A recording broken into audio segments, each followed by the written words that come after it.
Supreme court ने एक फैसला दिया था कि मंदिरों मस्जिदों के ऊपर से ये लाउड स्पीकर हटने चाहिए। सुप्रीम कोर्ट ने पूछा कभी? सबरीमला के लिए तो सुप्रीम कोर्ट बहुत चिंतित थी, डे टू डे बेसिस पे पूछ रही थी। आप ही के शहर में थाने कोई जगह है,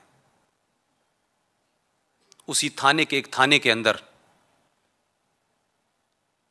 किसी लेडी ने जाके कहा कि ये सुबह सुबह 4 बजे ये अजान देते हैं, सबकी नींद खुल जाती है, ये सुप्रीम कोर्ट का ऑर्डर है, इसे लागू करिए। उस पुलिस वाले ने हाथ जोड़ लिए, कहा कि ये हो नहीं सकता। बहन जी, जिस देश की पुलिस डरती हो, जिस देश में सुप्रीम कोर्ट आदेश देने के बाद चुप हो जाता हो और समाज न रिएक्ट करता हो, उस समाज में गुंडे बदमाश ऐसे ही खुले घूमते हैं। अगर सुप्रीम कोर्ट अपना ऑर्डर नहीं लागू करवा सकती तो सुप्रीम कोर्ट के हम फिर किसी चीज का फैसला नहीं देंगे। तो अल्पसंख्यक के नाम पे इस देश में एक नहीं हजारों फ्रॉड हुए हैं। ऐसे ही एक दुकान खुली हुई है। 1973 में जब इंदिरा गांधी को लगा कि मुस्लिम लीग तो अब जा चुकी है केरला में, अब उसकी जगह हमें कोई नई दुकान खोलनी चाहिए, तो रेडीमेड मुसलमान मिल जाते हैं उनके। उन्होंने एक दुकान खोली, उसका नाम था all India Muslim personal law board. एक नई दुकान है ये, अपने आप में एक कॉन्स्टिट्यूशन है। वो हर बार सरकार से कहते हैं हमसे बात कीजिए, लेकिन मैं उनकी एक झूठ जिसे आप सब लोग सरे मंजर कोट कर सकते हैं, जहां अगर कोई मुसलमान भी बैठा होगा तो उसको भी शायद ये बात नहीं पता होगी, मैं उनको भी बता देता हूं। आप सबको पता है कि शाहबानो नाम की एक महिला थी जो 24 साल से तलाक मांग रही थी, शरीयत और कुरान की रोशनी में मांग रही थी, लेकिन इस देश के मुसलमानों के तमाम इदारों ने, मौलानाओं ने, मुफ्ती ने, हाफिज ने, किसी ने उसको इंसाफ नहीं दिया। देश की सुप्रीम कोर्ट ने इंसाफ दिया तो उस वक्त के आधुनिक प्रधानमंत्री लोकसभा में 412 सीटें लेने के बाद भी उस कानून को पलट दिया कि उन्हें जिन लोगों को अपील करना था वो नहीं चाहते थे। सुप्रीम कोर्ट में जो एफिडेविट दिया गया है, मैं उस पर आना चाहता हूं। सुप्रीम कोर्ट में all India Muslim personal law board ने एक एफिडेविट दिया और उस एफिडेविट में कुरान मजीद की जो आयत थी, कुरान मजीद में जो तलाक का सिस्टम बताया गया है, उसको ही टेम्पर कर दिया। मुसलमान पूछते नहीं है उनसे। मुसलमानों की दिक्कत यह है कि जो पढ़ गया है वो अपने आप को अलग कर लेता है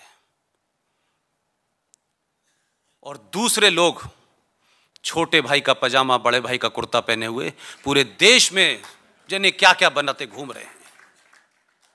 कुछ उनसे कोई मतलब नहीं है। कुरान शरीफ सबने पढ़ा हुआ है, लेकिन भाई उसके मतलब तो बताओ कहां लिखा है। आपने क्या किया कि जिस आयत का हवाला देकर के सुप्रीम कोर्ट में आपने एफिडेविट दिया, उसमें क्या लिखा? उसमें लिखा कि कुरान मजीद में तलाक का जिक्र है, लेकिन ये तो ऊपर के लोगों के लिए है, नीचे वालों के लिए नहीं है। वाह वाह वाह वाह।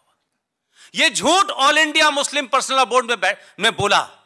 अगर 1% मुसलमान भी यहां कहीं हो और मेरी आवाज उन तक जा रही हो, गलेवान पकड़े जाके उन लोगों का जिन्होंने कुरान की आयत को टेम्पर कर दिया।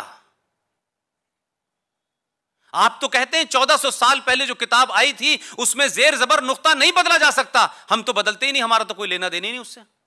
लेकिन आपने सुप्रीम कोर्ट में झूठा इसलिए लगाया कि आपने कुछ सेटिंग कर ली थी सरकार से राम मंदिर के ऊपर। तो हमने कुरान की शान में गुस्ताखी नहीं की। हमने मोहम्मद साहब के दामाद को मारने वालों में हमारा कोई आदमी नहीं था, ना आरएसएस के लोग थे, ना बीजेपी के थे, ना इनकी कोई ब्रांच है सऊदी अरब के अंदर। तो मोहम्मद साहब के दामाद को किसने मारा? उनके नवासों को किसने मारा? और नारे तक भी अल्लाह अकबर कह करके लोग मार रहे थे। 3-3 दिन तक खाना नहीं दिया गया, हजारों लोग मारे गए। हमको तो, क्योंकि हमें हमारा इतिहास नहीं बताया गया, हम जनगण तो गाते हैं, पूरी शान के साथ गाते हैं, लेकिन सिंध का जिक्र होता है जो वहां है, उसके ना होने से कोई फर्क नहीं पड़ता। लेकिन सिंध का जिक्र इसलिए मैं कर रहा हूं कि सिंध नाम का जो सूबा था उसमें राजा दाहिर की हुकूमत थी। मोहम्मद साहब के खानदान में जो बचे हुए लोग थे, राजा दाहिर ने उनको शरण दी अपने यहां। तो जो इस्लाम के नाम पर गैर मुसलमानों को मारने की बात करते हैं, काफिर को मारने की बात करते हैं, उनको हमारा एहसानमंद होना चाहिए। उस दौर में भी जब कोई वोट बैंक की राजनीति नहीं थी भाई, हमने अपनी 5000 साल पुरानी सभ्यता का परिचय दिया और यह नहीं पूछा कि मोहम्मद के खानदान के लोग हैं, नवासों के नवासे हैं, उन सबको शरण दी, उनको बचाया। लेकिन 700 साल के अंदर इतिहास बदल गया कि बचाने वालों को मारा जा रहा है और मारने वालों को कहा जा रहा है ये महान लोग हैं, क्योंकि राजा दाहिर के बारे में इतिहास नहीं बताया जाएगा। क्योंकि इतिहास तो गांधी जी से शुरू होता है, नेहरू जी से होते हुए, इंदिरा गांधी से होते हुए राहुल गांधी पे खत्म हो जाता है।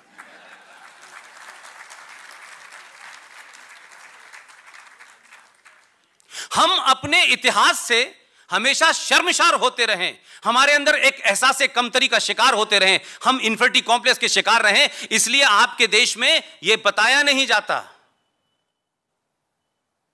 कि भाई इन 10-15 लोगों के अलावा भी कोई इतिहास था, 500 साल के अलावा भी पहले कोई इतिहास था कि नहीं था। और उसको तो छोड़ दीजिए, मैं उस पर जाता ही नहीं हूं। आप 43 से 48 तक का हिसाब इतिहास भी आपको नहीं पता है। हम आजाद हो गए हैं, जो कि एक बहुत बड़ा फ्रॉड है। आजादी का कोई डॉक्यूमेंट भारत सरकार के डॉक्यूमेंट में मौजूद नहीं है, नेशनल आर्काइव में मौजूद नहीं है कि भारत 15 अगस्त को आजाद हुआ था। यह आजादी लोगों की लाशों के ऊपर मिली है, जिसे आप आजादी कहते हैं, जिसे आप जश्न मनाते हैं, क्योंकि आपने बंगाल के चौराहों पे, गलियों पे, रेल स्टेशनों, बस स्टैंड के अंदर लोग लाशें ढूंढ रहे थे अपने बच्चों की, उस दिन जिस दिन दिल्ली के अंदर झंडा फहराया जा रहा था।